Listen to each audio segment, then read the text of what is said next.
The station hung in space like a broken promise. Tae-il Kim watched it through the window of his approaching shuttle.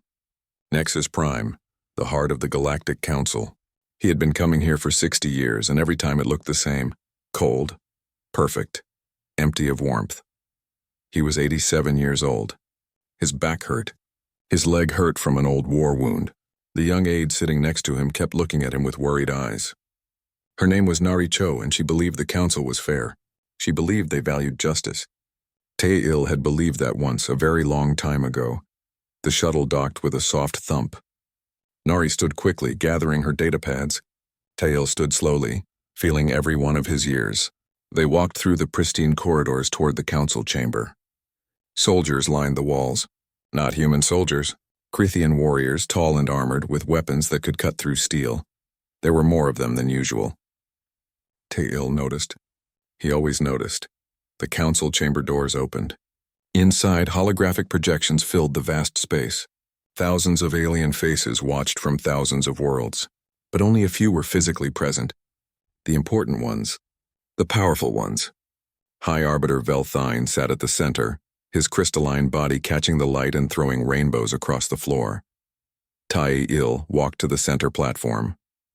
His footsteps echoed. Nari followed, her face confident. She did not see what he saw. She did not see the contempt in their eyes, the way they looked at him like he was something small, something they could crush whenever they wanted. Velthine spoke with many voices layered together. It was supposed to sound harmonious. To Tae-il it sounded like broken glass. Human representative, you have been summoned to hear the council's judgment regarding your species' petition for full membership. Not his name, not his title, just human representative. Tae-il kept his face blank. He had learned long ago not to show them anything. We have considered your petition for the 14th time, Velthine continued. Once again it is denied. Furthermore, your species status is being changed. You are no longer associate members. You are now classified as a probationary client state. Nari gasped.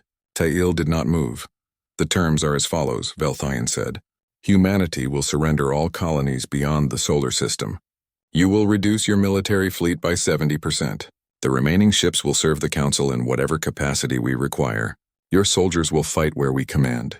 These terms will remain in effect for 100 years. At that time, we will review your species' obedience and consider whether you deserve greater autonomy. 100 years, 3 generations of slavery. Tae-il finally understood. This was never about membership. This was about breaking humanity, about making sure they never rose too high. Nari found her voice. This is outrageous. We have rights. We built those colonies. We earned our place among the stars. Her microphone cut off. The council system silenced her with casual ease. Several of the aliens laughed. It was a sound like wind through dead leaves. A massive reptilian creature leaned forward. Heatheth, the Vortak representative. His scales gleamed green and black under the lights. Young human, you speak of rights as if you earned them. You discovered faster-than-light travel 80 years ago. 80 years. We had it 80,000 years ago. You are children playing with weapons you barely understand. You should be grateful we permit you to exist at all. Another voice joined in. This one belonged to Warlord Krexthar, leader of the Krithian Dominion. He was enormous, covered in armor that seemed to be part of his body. Your species has value, humans. You breed quickly. You die easily. You follow orders when properly motivated. Perfect soldiers for the dangerous work. The work that matters too little to risk superior species. Cannon fodder. They were saying it without saying it. Humanity would be sent to die in wars they did not start, for causes they did not believe in, to protect species that viewed them as expendable. Tae-il still had not spoken. He stood there, an old man in a gray suit, surrounded by beings that controlled 40,000 star systems. Nari looked at him desperately, wanting him to say something, to defend them, to fight back with words the way he always had. But Tae-il was doing something else. He was remembering. He was remembering the unification wars on Earth, when nations fought with nuclear fire. He was remembering the First Contact War, when the Thulian raiders came and humanity learned that the universe was hostile. He was remembering what humans did when they were cornered. He was calculating. Finally, he spoke. His voice was quiet, tired. the voice of an old man who wanted to go home. I must consult with my government. How long do we have to respond? Belthane's rainbow lights flickered. 7 days. Standard galactic days. We expect your compliance. The alternative would be most unfortunate for your species. Tail bowed his head slightly, a gesture of respect or defeat. The council members seemed satisfied he turned to leave. Nari followed, her face red with anger and shame. They walked toward the doors. Behind them, the council was already moving to other business. Humanity's fate decided in less than 15 minutes. Hisseth's voice called out one more time, dripping with mockery. Old human. Do not even consider resistance. What would you do? Declare war on the galaxy? You and your tiny fleet against 40,000 star systems? He laughed, and others joined him. The sound echoed off the chamber walls. Tail stopped. Just for a moment. His back still to them. His hands clenched into fists at his sides. Nari saw his jaw tighten, saw something flash in his eyes that she had never seen before. Something cold. Something dangerous, then it was gone. He continued walking, his limp more pronounced now. Just an old man, tired, defeated. But Nari had seen it, that moment. And it scared her more than anything the council had said. They reached their shuttle in silence. Bok Suhan was waiting, a former soldier now serving as Tail's military liaison. He took one look at their faces and knew. That bad? He asked quietly. Worse, Nari said. Her voice shook. Tail walked past them both, heading for his quarters. Prepare for departure. Set course for Earth, maximum speed. Should I send word ahead? Boksu asked. Let them know what happened? Tail paused at his door. Send one word in Korean. Send Junbi. Boksu went pale. Sir, that word means... I know what it means, Commander. Send it. The door closed behind him. Nari looked at Boksu, confused. What does it mean, Junbi? Boksu sat down heavily. His hands were shaking. It means prepare. It's the code word. The one we hoped we would never have to use. He looked at her with haunted eyes. It means prepare for war. The shuttle undocked from Nexus Prime and turned toward home. Inside his quarters, Tail stood at the window watching the station shrink behind them. He had given them 60 years of diplomacy. 60 years of patience. 60 years of swallowing pride and accepting insults. They thought he was weak. They thought humanity was weak. They were about to learn how wrong they were. The council wanted to see what humans would do when cornered. When given no choice but submission or destruction, they were about to find out. And Tail knew, with the certainty of a man who had seen too much war, that once they found out, the galaxy would never be the same again. The ship called Incheon's Pride cut through space toward Earth. It would take 6 days to reach home. 6 days through Council territory. 6 days for humanity to decide its future. Nari could not sleep. She paced her small cabin, replaying the council meeting in her mind. The mockery, the contempt, the casual way they had sentenced billions of people to servitude. Her hands kept clenching into fists. Finally, she could not take it anymore. She went to Tail's quarters and pressed the door chime. Nothing. She pressed it again. Still nothing. She was about to leave when the door opened. Tail stood there, looking older than she had ever seen him. He wore a simple gray shirt. No jacket, no diplomat's armor. Just an old man who looked tired down to his bones. Why didn't you say anything? The words burst out of her. Why didn't you fight back? You just stood there and let them... Come in, Tail said quietly. He stepped aside. His quarters were sparse. A bed, a desk covered in data pads, and on the wall, a single photograph in a frame. It showed a much younger Tail in military uniform, standing with a group of soldiers. They all looked haunted. Sit, Tail said. Nari sat. She felt like a child being scolded even though he had not raised his voice. You want to know why I didn't fight with words? Tail said. It was not a question. Because words don't matter anymore. They made their decision before we arrived. Probably years ago. This meeting was theater. They wanted to see us beg. To see us break, so we just give up? Nari's voice shook. We just let them win? I didn't say that. Tail moved to his desk and picked up a data pad. Do you know what I did before I became a diplomat? Nari shook her head. I was a soldier, during the unification wars on Earth. Then during First Contact, when the Thulians came. He touched the photograph on the wall. Most of these men are dead now. Died fighting. I survived. And after, when Earth needed diplomats, I volunteered. Because I thought if I could just make them understand us, we could avoid more war. He turned to face her. But they don't want to understand us. They want to use us. And when you understand that, you understand something important. This was always going to end in war. Nari felt cold. We can't win a war against the Council.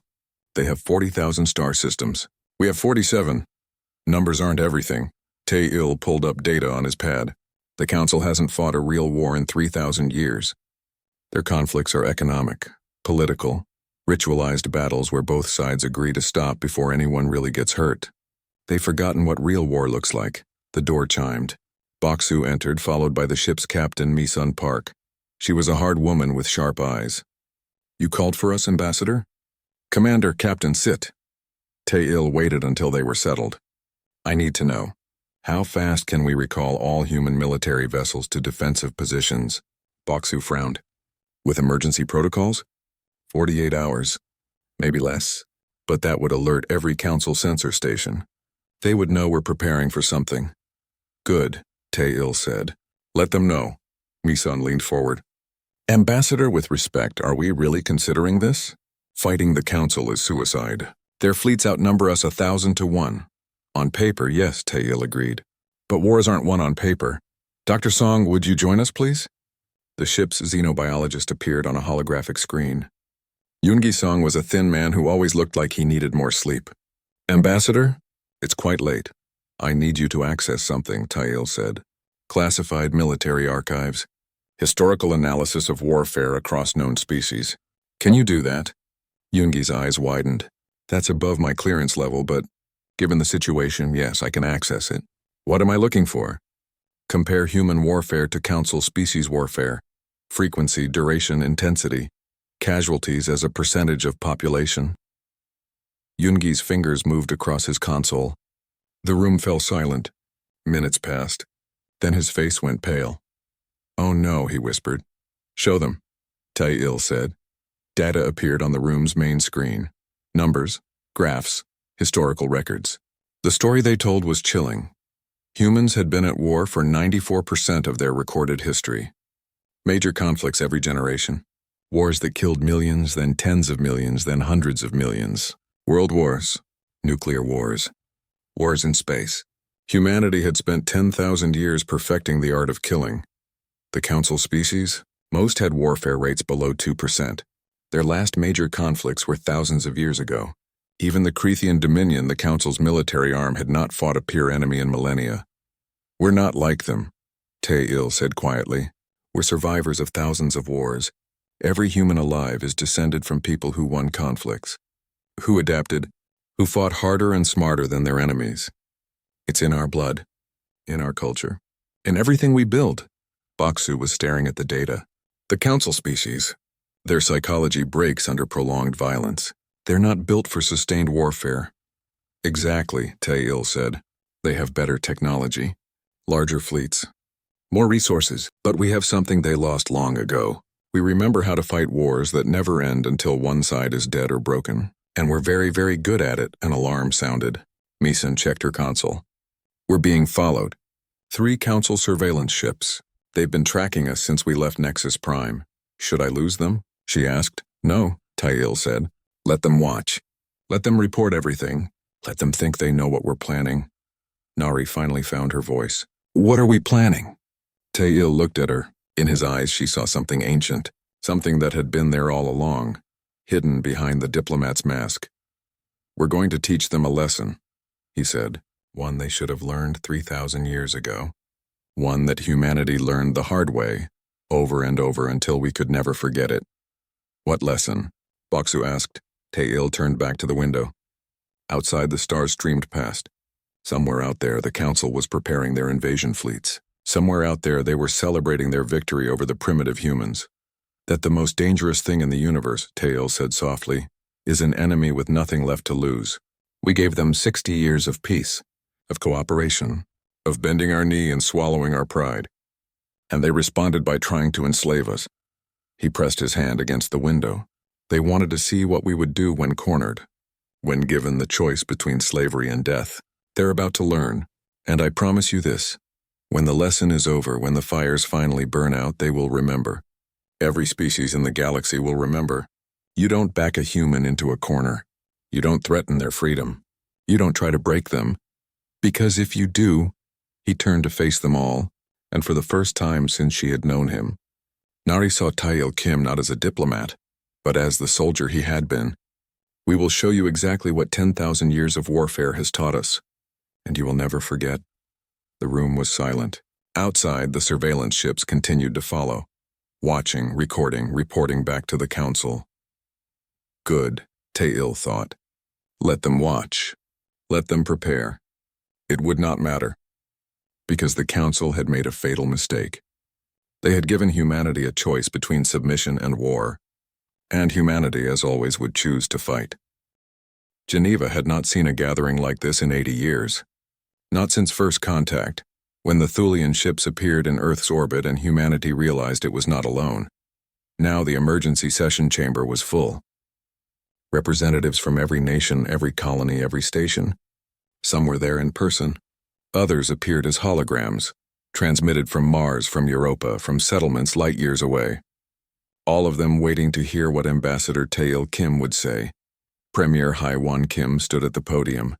She was a small woman, but her voice carried through the vast chamber.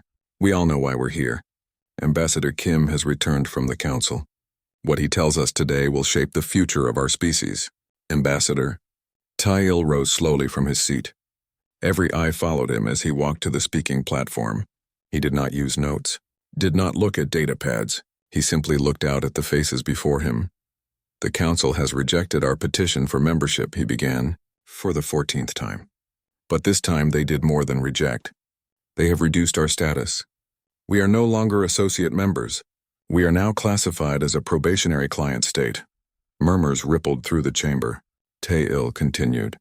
The terms are these. We must surrender all colonies beyond our solar system.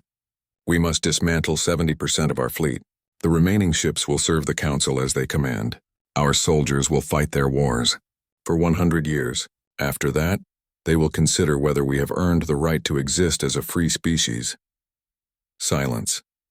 Then chaos. Shouting erupted from every corner of the chamber. Demands for war, pleas for peace, accusations that Tae-il had failed, that humanity was doomed. Premier Hai-Wan called for order. It took several minutes for the room to quiet. Senator Kyung-mi Lee stood. She was the leader of the Peace Coalition, representing billions who believed survival was more important than pride. This is exactly what I warned about, she said, her voice shaking. We pushed too hard, demanded too much, and now we pay the price. She turned to face the chamber. I know these terms are harsh. I know they offend our dignity. But consider the alternative. The Council controls 40,000 star systems. We control 47. If we fight, we don't just lose. We die, every human, every colony, everything we built, gone. Is pride worth extinction? Many nodded.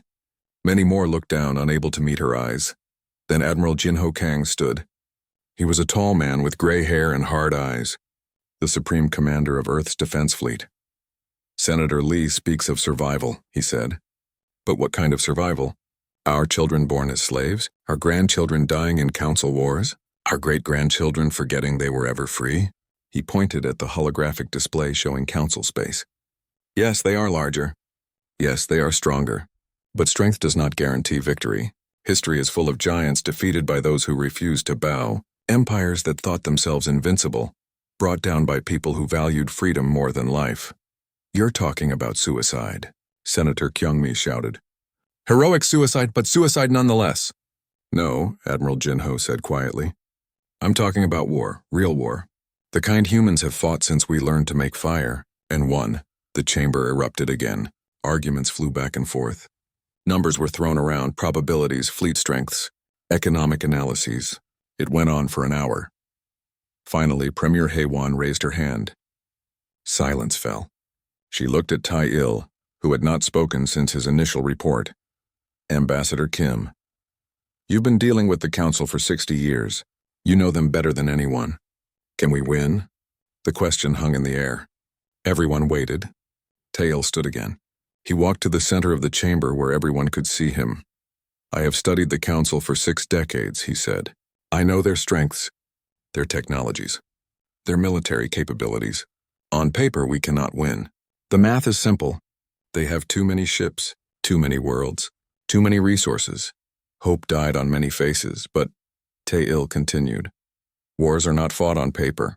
They are fought by living beings with strengths and weaknesses, hopes and fears. And I know the Council's weaknesses better than I know my own. He gestured, and a holographic display appeared. It showed the Council species, their histories, their wars. The patterns were clear to anyone who looked. The Council has not fought a real war in 3,000 years, Tail said. Their conflicts are ritualized, predetermined. Both sides agree on rules, on limits, on acceptable casualties. When one side loses enough, they surrender, pay compensation, and everyone goes home. It's warfare as theater. But humans don't fight that way, he continued. We fight to win, to survive. We don't stop when it becomes expensive or difficult or scary. We stop when the enemy is defeated or we are dead. The Council species are not built for that kind of war. Their psychology breaks.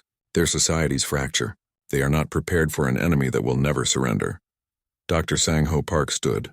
He was the chief scientific advisor, a nervous man who rarely spoke in public. Ambassador Kim is correct about their psychological weakness. But I have more to add.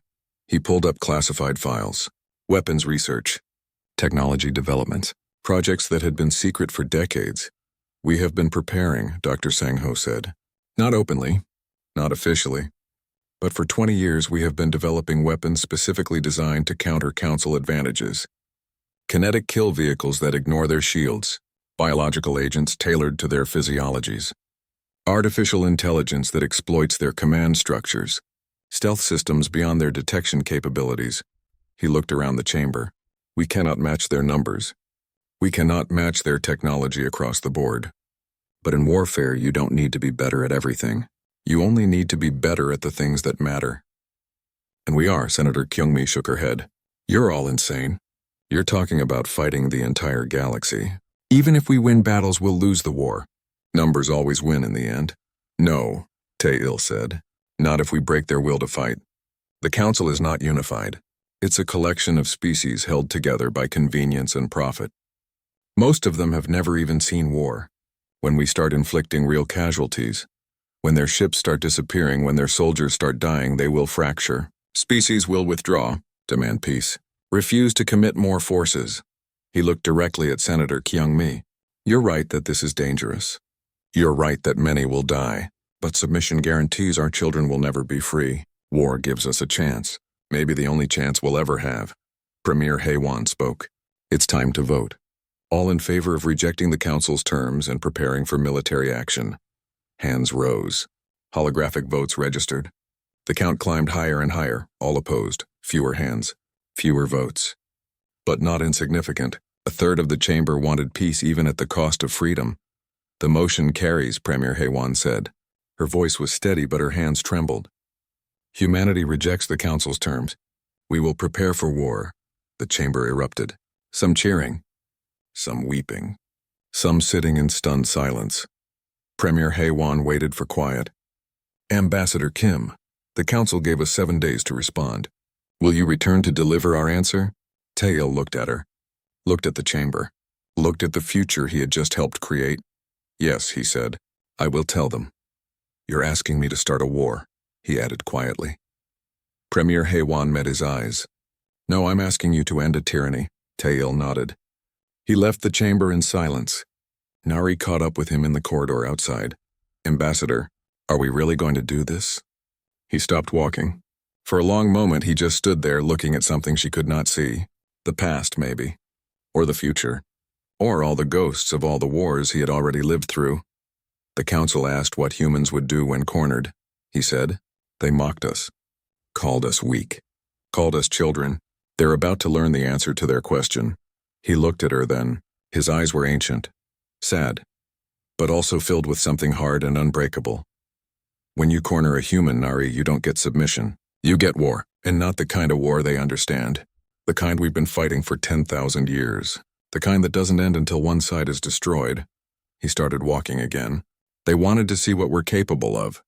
They're about to find out, and when it's over, when the fires finally burn out, they'll wish they had never asked. The Council chamber looked exactly as it had 7 days ago. The same crystalline lights, the same holographic faces watching from thousands of worlds, The same contempt in their eyes, but something was different. Tail felt it the moment he entered. The Krithian guards watched him more carefully. High Arbiter Velthane's lights flickered with uncertainty. They knew something had changed, but they did not know what.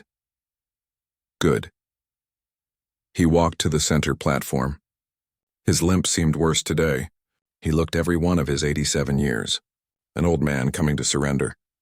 That was what they expected to see. Velthane spoke, his layered voices smug. Ambassador Kim, we trust you bring your species' acceptance of our terms. The documents, please. Several council members smiled, or did whatever their species did to show satisfaction. They had won. The primitive humans would bow. Tail stood silent for a long moment. He looked around the chamber, at the faces of those who controlled the galaxy, those who thought themselves superior, those who had never known real fear. High Arbiter, he said quietly, esteemed council, I have consulted with my government.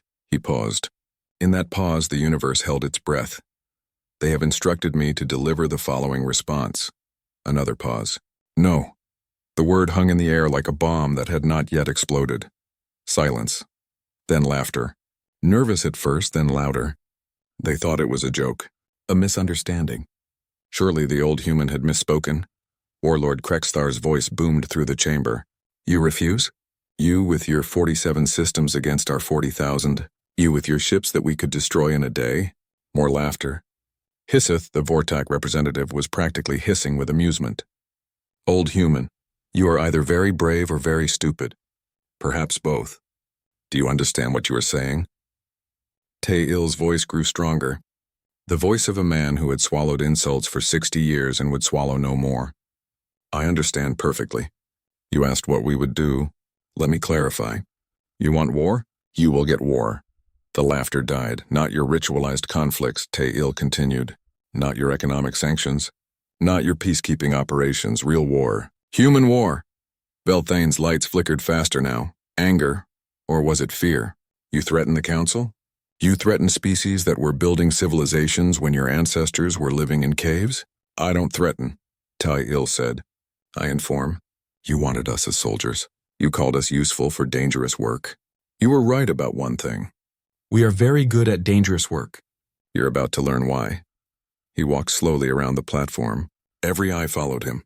In our short history, humans have perfected one thing above all others. Killing each other. We spent 10,000 years developing more efficient ways to wage war. We nearly destroyed ourselves doing it. That knowledge doesn't disappear. It waits. You will send your fleets, he continued. They will be larger. They will have better technology, and we will destroy them, because we know something you have forgotten in your 3,000 years of peace. War is not about who is right. It is about who is left, and humans are very, very good at being the ones left standing. Warlord Krexthar stood, his armor clanking. You dare. I will personally lead the Krithian fleets to your pathetic Earth. We will crush every human world. Your species will be extinct within a month. Perhaps, Tail said. But how many of your ships will survive?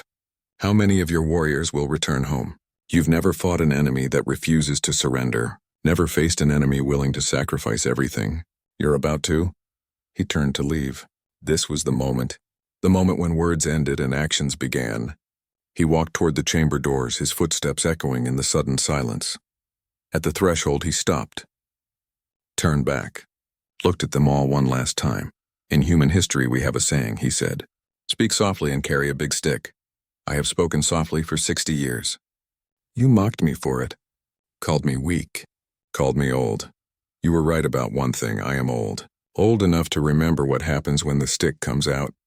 Old enough to have used it before. Old enough to know that once you use it, nothing is ever the same again. He paused. You wanted to see humanity stick. Congratulations, you will. The doors closed behind him. The council chamber erupted in chaos. Some species demanded immediate military action. Others called for negotiation. A few, the wisest ones, said nothing. They were already calculating, already realizing they might have made a terrible mistake. Tail walked through the corridors of Nexus Prime for the last time. Nari was waiting at the shuttle, her face pale. I heard the broadcast. The entire galaxy heard. Is it really happening? Yes, Tail said simply. They boarded the shuttle. As it undocked and turned toward human space, Tae-il allowed himself one last look at the station. He had spent 6 decades coming here, begging, negotiating, compromising, always hoping that words would be enough. They were not enough. They never had been. Captain Misun's voice came over the intercom. "Ambassador, we're receiving a transmission. Fleet-wide. All human military vessels are reporting in." "They're ready." "Good," Tae-il said. "Execute Protocol Junbi. All ships to their positions." What happened next would be discussed in military academies for centuries.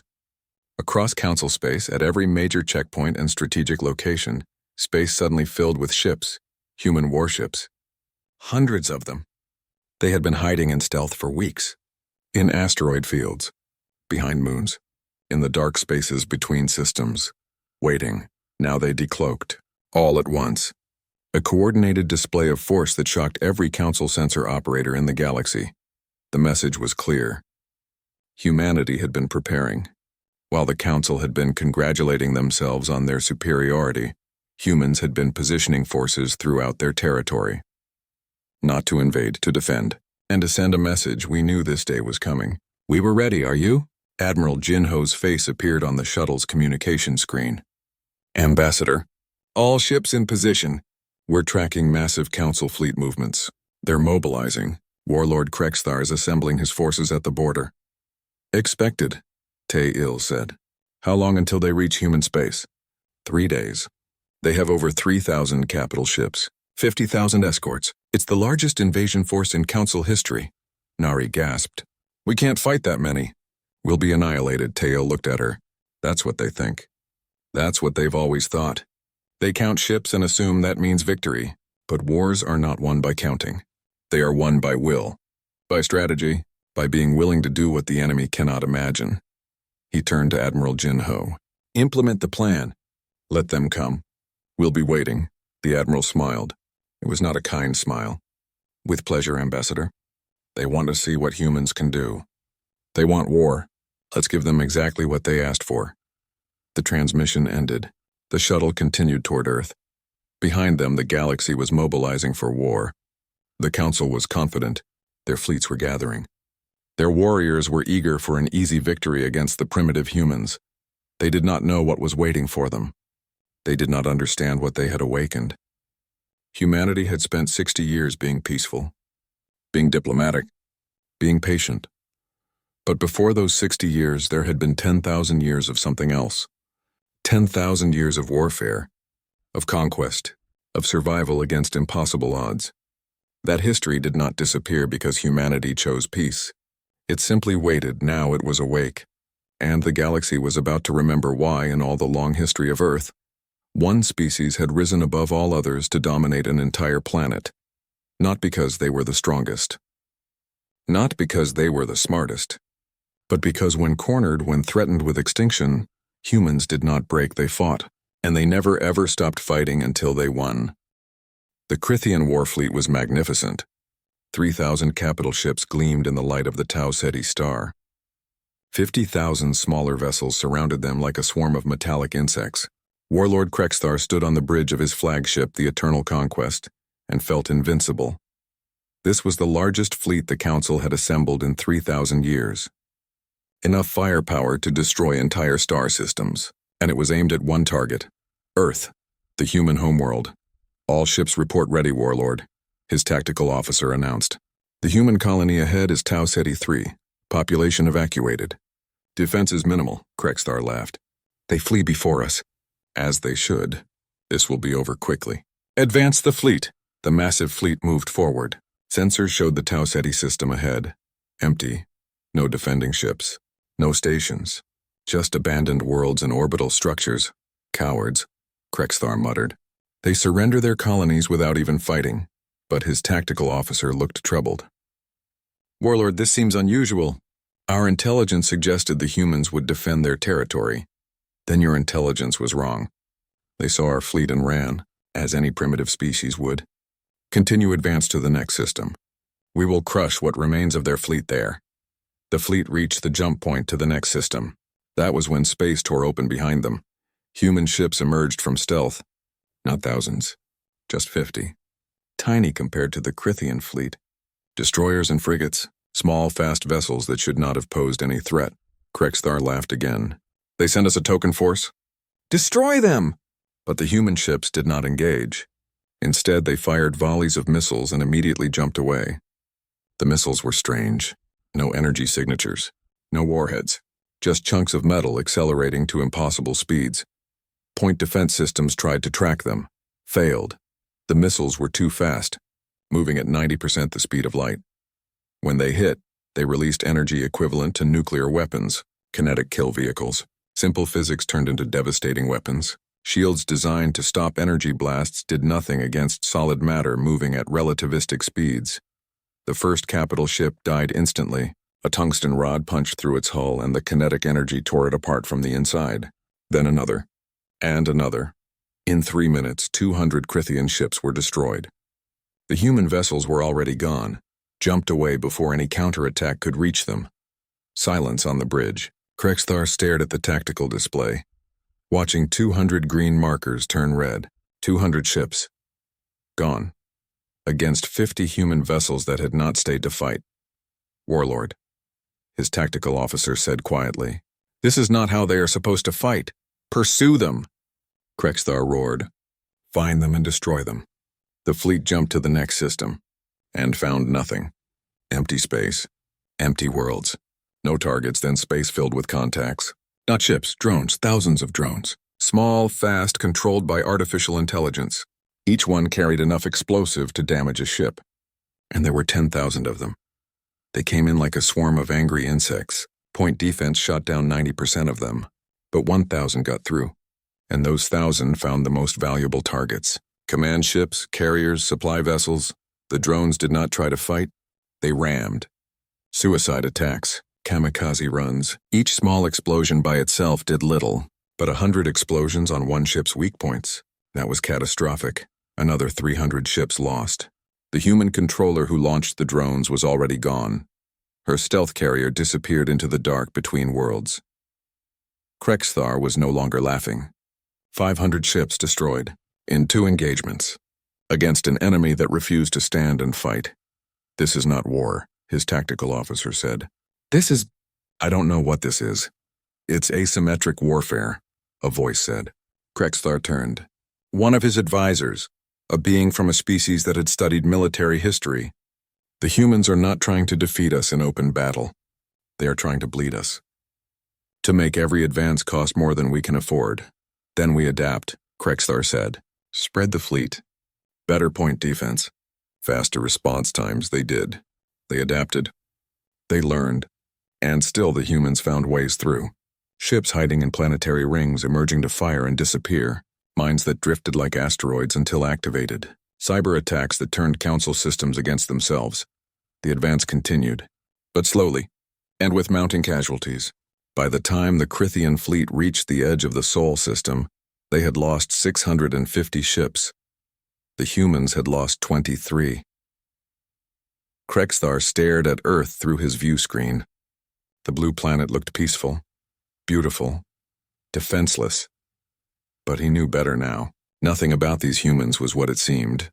Warlord, his communications officer said, We are receiving a transmission. From the humans. Put it through. The face that appeared was Admiral Jin Ho Kang. He looked calm, almost relaxed. Warlord Krexthar. Welcome to the Sol system. You have fought well to get here. 650 ships lost. Perhaps you are wondering if it is worth continuing. Krexthar snarled. We will destroy you. We still outnumber you. We still have superior firepower. Yes, Admiral Jinho agreed. You do, but let me ask you something. How many ships can you afford to lose? 1,000? 2,000? Because we will make you pay that price. And when you finally reach Earth, you will find that we have prepared defenses that will make everything so far look gentle. He leaned forward. You came here expecting an easy victory. Expected us to fight like you fight, but we don't. We fight to win, and winning means making the cost so high that you stop. How many of your warriors are you willing to sacrifice? Krexthar cut the transmission, but the words echoed. How many was he willing to sacrifice? 1,000 ships? 2,000? To conquer one primitive species? He looked around his bridge, saw the faces of his crew. They were afraid. Not of dying in battle, but of dying for nothing. Of bleeding slowly in a war that had no glory, no honor. Just endless casualties against an enemy that refused to be defeated.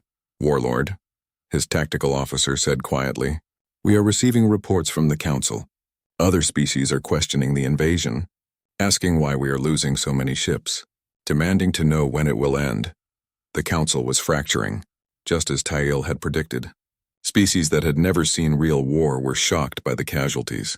They wanted peace, safety, not this grinding conflict where every victory cost more than it was worth. Krexthar made his decision. "Order the fleet to withdraw. We will regroup. Gather more forces. Return when we are truly ready." It was not a retreat, not officially, just a tactical withdrawal. But everyone on the bridge knew the truth. The Krithian Dominion, undefeated for 3,000 years, was withdrawing from battle. The news spread across the galaxy in hours. The invincible Krithians had been stopped. Not defeated, but stopped. By a species they had mocked as primitive. By ships they had outnumbered 1,000 to 1. On Earth, Tail watched the Krithian fleet turn away. Nari stood beside him, her face lit with relief. "We won," she said. "We actually won." Tail shook his head. "No, we survived round 1. This is not victory. This is the beginning." She looked at him, confused. "But they're retreating." "We bloodied their nose, showed them we can fight." "Yes," Tail said. "And now they will take us seriously. Now they will commit their full strength. Now the real war begins." This was just the opening move. What comes next will be worse. Much worse. For everyone. He turned away from the window. "We have proven we can hurt them. But we have also proven we are a threat. And the galaxy does not tolerate threats. They will come again, stronger, smarter, more committed. And when they do, this war will spread. It will consume worlds, kill billions, destroy everything in its path." Nari felt the weight of his words. The victory celebrations happening across Earth suddenly felt hollow. They had won a battle. But the war? The war was just beginning. "What do we do now?" she asked quietly. Tail looked at her with eyes that had seen too much war. "We prepare. We build, we train. And we hope that when they come back, we're ready. Because next time, they won't underestimate us. Next time, they'll come to destroy us completely." He walked toward the door. "War is easy to start, Nari. Winning is hard. But ending it? That's the hardest part of all." And we're a long way from the end. The door closed behind him. Nari stood alone watching the stars. Somewhere out there, the Council was regrouping, planning, preparing for round 2. And Earth, scarred but standing, waited for what would come next. The galaxy had learned that humanity could fight. Now it would learn whether humanity could win, and what that victory would cost.